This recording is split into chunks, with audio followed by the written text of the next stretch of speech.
Hi friends, this is RP. So ఈ వీడియోలో మండేకి Nifty, bank Nifty levels ఎలా ఉన్నాయి, అదేవిధంగా లాస్ట్ వీక్ మొత్తంలో ఏ సెక్టార్స్లో టాప్ గెయినర్స్ అనుకోవచ్చు, ఏ సెక్టార్స్ టాప్ లూజర్లో ఉన్నాయి, అదేవిధంగా స్టాక్స్ ఎలా పెర్ఫామ్ చేశాయి, ఇవన్నీ కూడా వీడియోలో డిస్కస్ చేద్దాం. సో లాస్ట్ వీక్ చూస్తే మనకి ఇది లాస్ట్ ట్రేడింగ్ డే రోజు, బట్ 1 వీక్కి చూద్దాం. సో లాస్ట్ వీక్లో మనం సెక్టోరియల్గా చూస్తే కన్స్యూమర్ డ్యూరబుల్స్ టాప్లో ఉంది. సో కన్స్యూమర్ డ్యూరబుల్స్లో మెయిన్గా బ్లూ స్టార్ బాగా పర్ఫామ్ చేసింది, 13.37% పెరిగింది.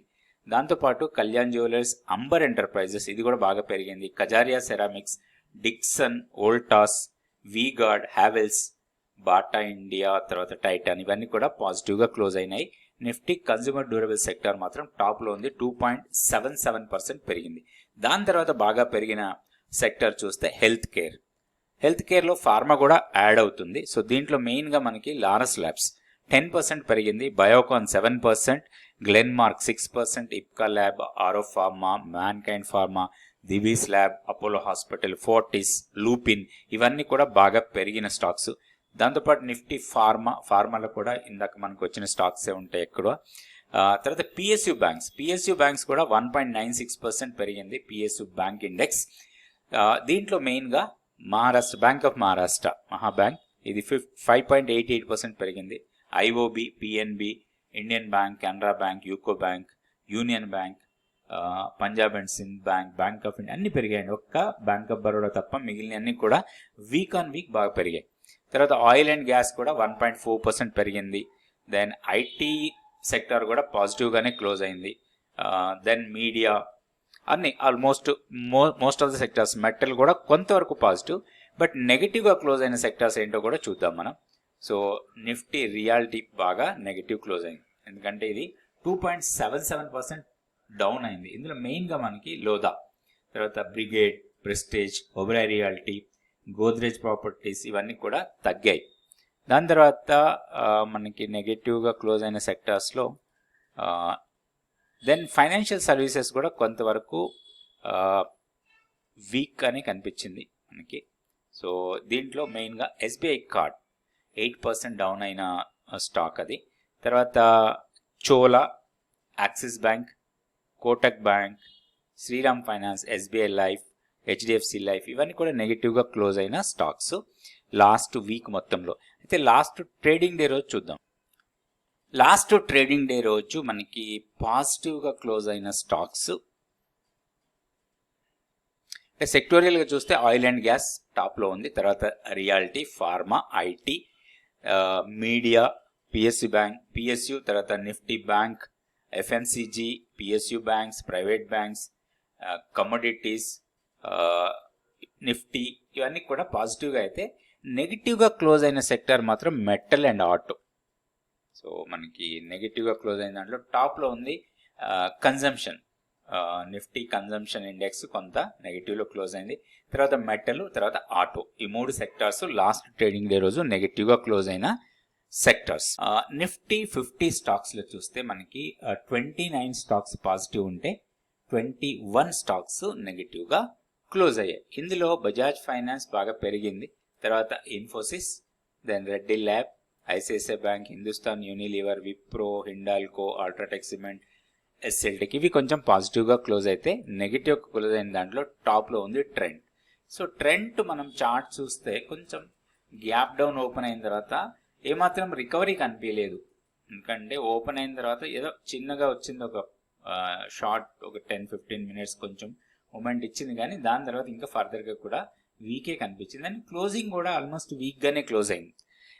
అంటే జనరల్గా గ్యాప్ డౌన్ అయ్యి హెవీగా డౌన్ అయిన తర్వాత ఏదైనా రికవరీ వస్తే దాంట్లో కొంచెం రికవరీ రావచ్చు, కానీ ఈ స్టాక్లో స్పెషల్గా లాస్ట్ ట్రేడింగ్ డే రోజు చూస్తే మాత్రం వీక్గానే కనిపించింది. ట్రెండ్ కొంచెం కాషియస్ అప్రోచే ఉండాలి. మేబీ లోయర్ లెవెల్లో ఏదైనా ఆపర్చునిటీ రావచ్చు, బట్ ఇమీడియట్గా అయితే మనకి ఎలాంటి ఆపర్చునిటీ కనిపించలేదు ట్రెండ్లో.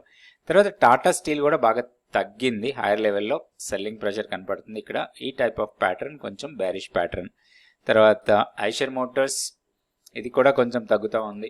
సో ఓవరాల్గా మెటల్ అండ్ ఆటో 2 వీక్ ఉన్నాయి కాబట్టి ఈ 2 స్టాక్స్ కూడా కొంచెం వీక్నెస్సే కనిపించింది. Tech Mahindra, Maruti, IndusInd bank, SBI life ఇవన్నీ కూడా తగ్గిన స్టాక్స్ లాస్ట్ ట్రేడింగ్ డే రోజు. అయితే స్టాక్ ఫ్యూచర్స్ యాక్టివిటీలో చూస్తే మనకి కొంచెం లాంగ్స్ ఎక్కువగా బిల్డ్ అవుతున్న స్టాక్స్ ఒక 4-5 చూస్తే దాంట్లో పేజ్ ఇండస్ట్రీస్ టాప్లో ఉంది. తర్వాత బాష్, బ్లూ స్టార్, పెట్రోనెట్ ఈ 4 స్టాక్స్ మనకి లాంగ్స్ బిల్డ్ అవుతున్న వాటిలో టాప్లో ఉన్న స్టాక్స్. షార్ట్స్ ఎక్కువగా బిల్డ్ అవుతున్న స్టాక్స్ తీసుకుంటే Trent, Concor, Angel One, BSE వీటిలో కొంత షార్ట్ బిల్డింగ్ చూసాం. అట్లనే షార్ట్ కవరింగ్లో చూస్తే ఎల్టీఎఫ్, హెచ్ఏఎల్, తర్వాత ఏసీసీ. లాంగ్ అన్వైండింగ్ స్టాక్స్లో దాల్మియా భారత్ టాప్లో ఉంది. తర్వాత ఐషర్ మోటార్, వోల్టాస్, ఒబెరాయ్ రియాలిటీ ఇవి కొంచెం ఈ స్టాక్స్ నోట్ చేసుకొని దానికి మనం టెక్నికల్ పారామీటర్స్తోని ట్రేడ్ చేసుకోవచ్చు. అయితే నెక్స్ట్ మనకి ఎక్స్పైరీ 10th జూలై ఉంది, వీక్లీ ఆప్షన్ ఎక్స్పైరీ నిఫ్టీలో.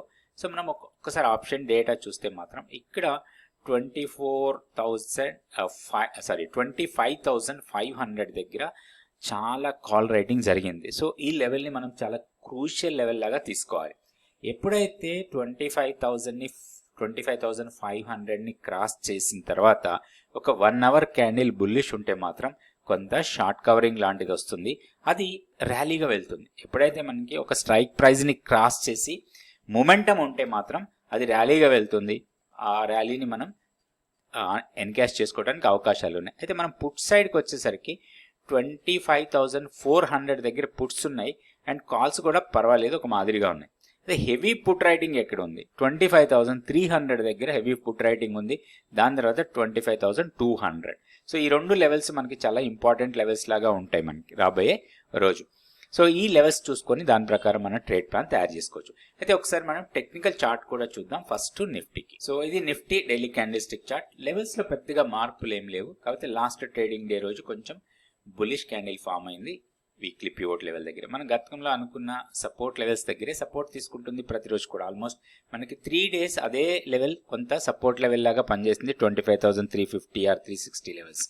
సో లాస్ట్ ట్రేడింగ్ డే రోజు కూడా దాని దగ్గరలోనే కొంత సపోర్ట్ తీసుకొని 25,461 దగ్గర క్లోజ్ అయింది. ఇప్పుడు మనకి హైయర్ లెవెల్లో రెసిస్టెన్స్ పాయింట్స్ చూద్దాం. సో ఫస్ట్ రెసిస్టెన్స్ 25,500, తర్వాత 580, 630, 25,500, 580 అండ్ 25,630 ఈ 3 రెసిస్టెన్స్ లెవెల్ లాగా ఉంటాయి. డౌన్ సైడ్లో మనకి సపోర్ట్ లెవెల్స్ వచ్చి 25,330, తర్వాత 25,220 ఇవి 2 సపోర్ట్ లెవెల్స్ లాగా ఉంటాయి. కీ లెవెల్ ఎలాంటి మార్పు లేదు, 25,215. మన ఆప్షన్ డేటా ప్రకారం కూడా ఆల్మోస్ట్ 25,220 ఆర్ 230 ఆ లెవెల్స్ కొంత స్ట్రాంగ్ సపోర్ట్ పాయింట్స్ లాగానే ఉన్నాయి. సో ఓవరాల్గా పాజిటివ్ బయాస్తోనే మనం ట్రేడ్ చేయొచ్చు. మనకు ఒక రేంజ్ బ్రేక్అవుట్ ఇస్తేనే ఒక స్ట్రాంగ్ మొమెంటం ఉండొచ్చు. ఆ రేంజ్ హైయర్ లెవెల్ అంటే 25,630 ఆర్ 640 లెవెల్స్. సో లెవెల్స్ చూసుకొని మనం ట్రేడ్ చేసుకోవడానికి అవకాశం ఉంది. ఇది నిఫ్టీ. నెక్స్ట్ మనం బ్యాంక్ నిఫ్టీ. సో ఇది bank Nifty daily candle stick chart. ఇక్కడ మనకి 5731 దగ్గర క్లోజ్ అయింది. సో సేమ్ సపోర్ట్ లెవెల్స్ పనిచేస్తాయి మనకి.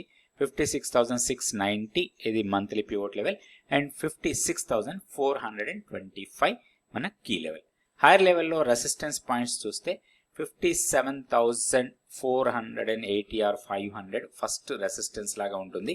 బ్రేక్ చేస్తే 57,650 ఇవి 2 రెసిస్టెన్స్ లెవెల్ లాగా ఉంటాయి.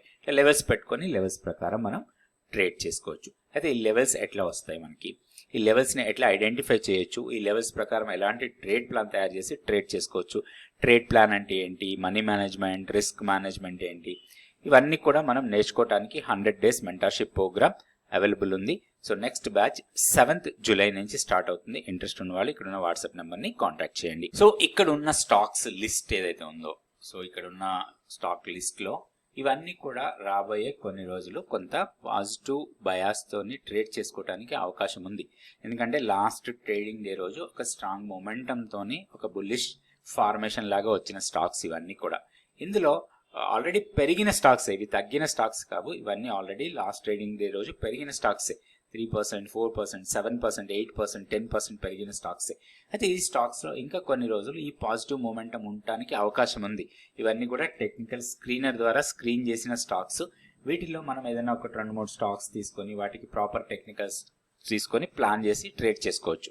ఇందులో కొన్ని పేర్లు చూడండి, పరాగ్ మిల్క్ ఒకటి, engineers India, Thomas cook, prime focus, తర్వాత కిర్లోస్కర్ బ్రదర్స్, బీపీసీఎల్, ఇవన్నీ మనకు తెలిసిన స్టాక్సే, కొత్త ఏం కాదు.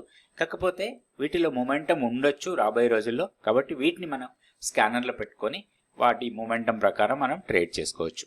సో నాట్కో ఫార్మా కూడా ఉంది ఇందులో, దాంతోపాటు ఇంద్రప్రస్థ గ్యాస్, ఐజీఎల్ ఉంది, రేమండ్ లైఫ్ స్టైల్ ఉంది, ఇంజనీర్స్ ఇండియా, ఇట్లా ఈ స్టాక్స్లో దేంట్లో అయినా మనం ప్లాన్ చేసి ట్రేడ్ చేసుకోవచ్చు. Thank you so much for watching this video.